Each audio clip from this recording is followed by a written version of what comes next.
83%, on l'a dit, c'est beaucoup, mais est-ce que c'est significatif? Eh bien, c'est la question que nous nous posons maintenant dans cette nouvelle rubrique qui est le test global du modèle.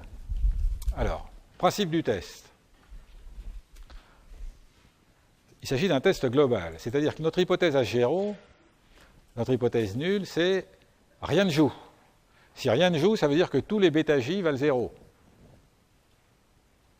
Alors là, ce sont les βJ, j'aurais peut-être pu le préciser, bêta 0 n'est pas dans ce coup-là, si je puis dire. La constante n'est pas dans ce coup-là. Ce sont les βJ, donc les p βJ.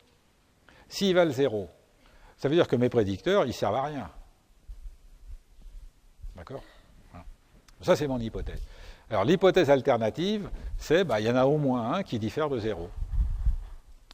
Mais encore une fois, bêta 0 n'est pas dedans, ce que j'aurais pu expliciter sur le transparent. Bien. Alors pour ça, ce qu'on va faire, eh bien, on va comparer la somme des carrés des écarts dus au modèle et la somme des carrés des écarts résiduels. Voilà. Est-ce que la part de variabilité expliquée par le modèle, est-ce qu'elle est grande ou petite compte tenu de la résiduelle? Alors pour les comparer, il faut d'abord que je divise par leur degré de liberté. En fait, ce que je vais comparer, c'est des carrés moyens.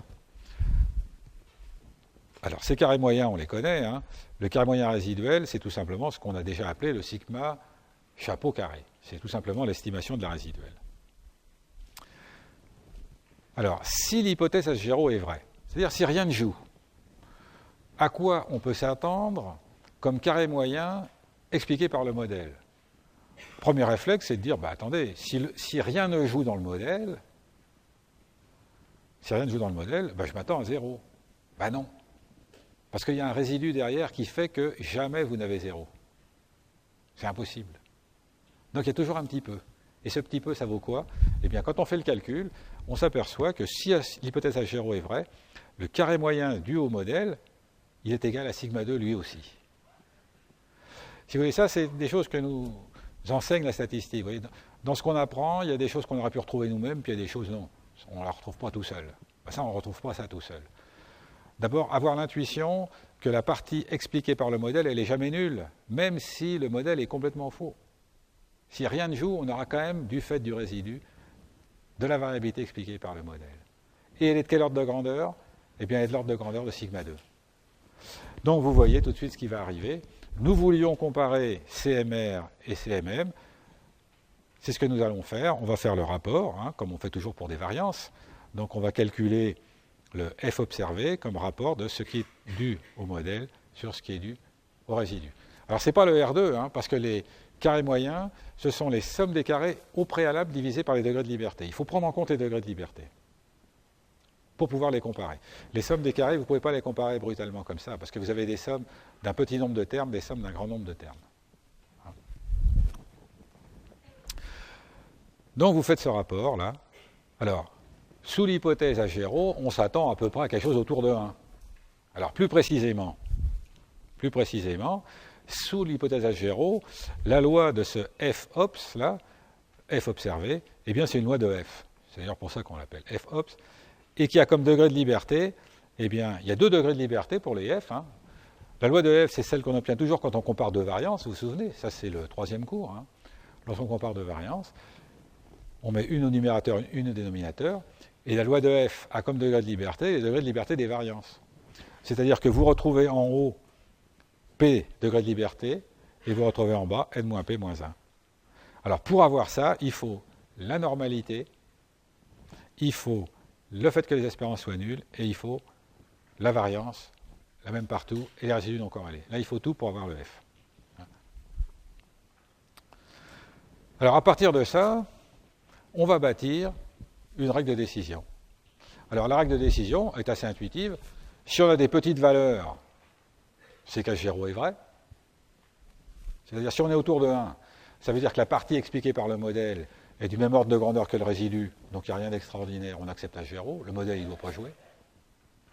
Si par contre on a de très grandes valeurs, la partie expliquée par le modèle est beaucoup plus grande que la variance résiduelle, alors on se dit, c'est sûrement pas H0 qui est vrai, le modèle doit certainement jouer. Donc, il est assez facile de voir qu'on a une zone d'acceptation pour les petites valeurs et zone de rejet pour les grandes. Où mettons la limite?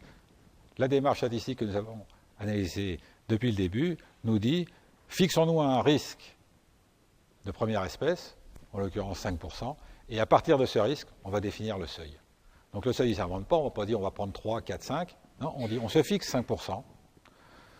On dit lorsque H0 est vrai, on ne veut pas se tromper dans plus de 5% des cas. Voilà ce que ça veut dire. Lorsque H0 est vrai, on ne veut pas se tromper dans plus de 50% des cas. C'est-à-dire qu'on ne veut pas dire qu'il y a un effet alors qu'il n'y en a pas dans 5% des cas. C'est-à-dire que dans 5% des cas où il n'y a pas d'effet, on ne veut pas être dans l'erreur et dire qu'il y a un effet. Et puis à partir de là, on a cette limite qui est un quantile, qui est notée ici. La notation est un peu compliquée. F de n-p-1 au dénominateur, p au numérateur, de 1 moins alpha. Alors, dans notre petit jeu de données,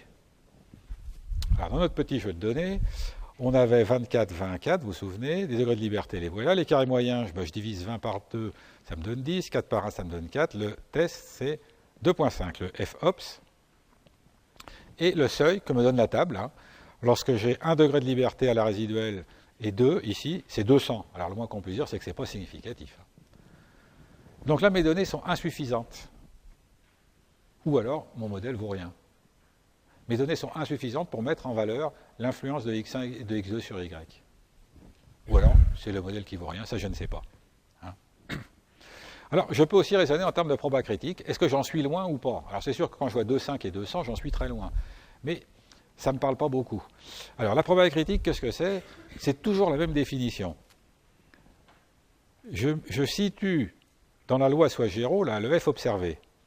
Et je regarde la probabilité d'avoir une valeur supérieure. Ici, c'est 0,41. Alors, qu'est-ce que ça veut dire, ça? Je suis sous H0. Vous voyez que le calcul, le petit dessin que je vous fais, là, c'est sous H0. Alors, sous H0, c'est-à-dire, rien ne joue. C'est comme si je tirais mes nombres au hasard. Eh bien, dans ce cas-là, dans 40% des cas, j'obtiens un modèle au moins aussi bon que celui que j'ai. Le R2 de 83, par exemple. On disait 83 c'est beaucoup, est-ce que c'est significatif? Ça ne l'est pas. Ça ne l'est pas, pourquoi? Parce que, avec des données au hasard, je fais des simulations, je prends des données au hasard. Dans 41% des cas, j'obtiens un R2 supérieur à 83%. Ça, c'est tout simplement dû au fait que j'ai très peu de degrés de liberté. J'en ai juste un. Donc, ça veut dire que mon modèle, de toute façon, il va forcément très bien s'ajuster. Si j'avais 150 points à ajuster avec 3 paramètres, c'est une autre paire de manches. Mais 4 points à analyser avec 3 paramètres, ça c'est assez facile.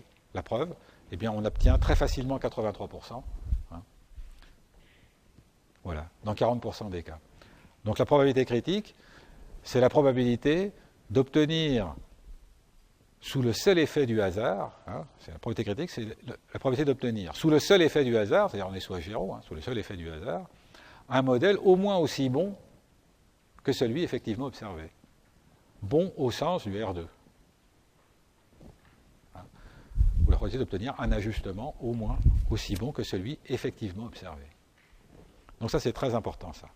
Donc 41%, on est loin du compte. Vous voyez, c'est plus parlant, 41%, que de comparer 2,5 à 200. 2,5 à 200, j'en sais rien. Je ne sais pas ce que ça veut dire. Par contre, la 41, je sais.